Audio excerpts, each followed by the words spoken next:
Pak, saya lagi ngurusin laporan risiko dan saya bingung sama bagian risiko operasional ini. Bisa dijelasin dengan detail, Pak?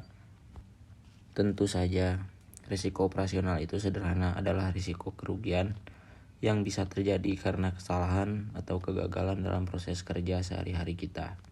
Misalnya, kesalahan input data, kerusakan sistem komputer, atau bahkan kesalahan manusia dalam mengambil keputusan. Oh, jadi bukan cuma masalah besar seperti bencana alam ya, Pak? Betul sekali, risiko operasional ini bisa berupa hal-hal kecil yang sering kita anggap sepele. Tapi kalau terjadi secara terus-menerus bisa berdampak besar pada perusahaan.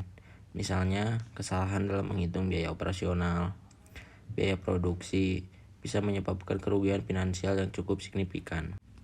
Terus apa saja sih contoh risiko operasional yang sering terjadi di perusahaan kita?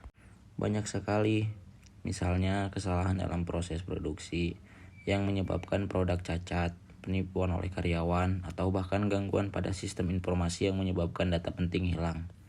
Terus, jangan lupa juga risiko yang datang dari luar perusahaan seperti bencana alam atau perubahan regulasi pemerintah.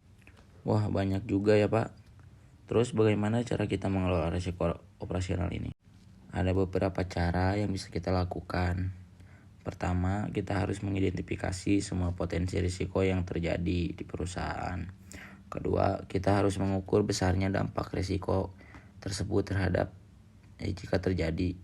Ketiga, kita harus membuat rencana mitigasi untuk mengurangi dampak risiko tersebut.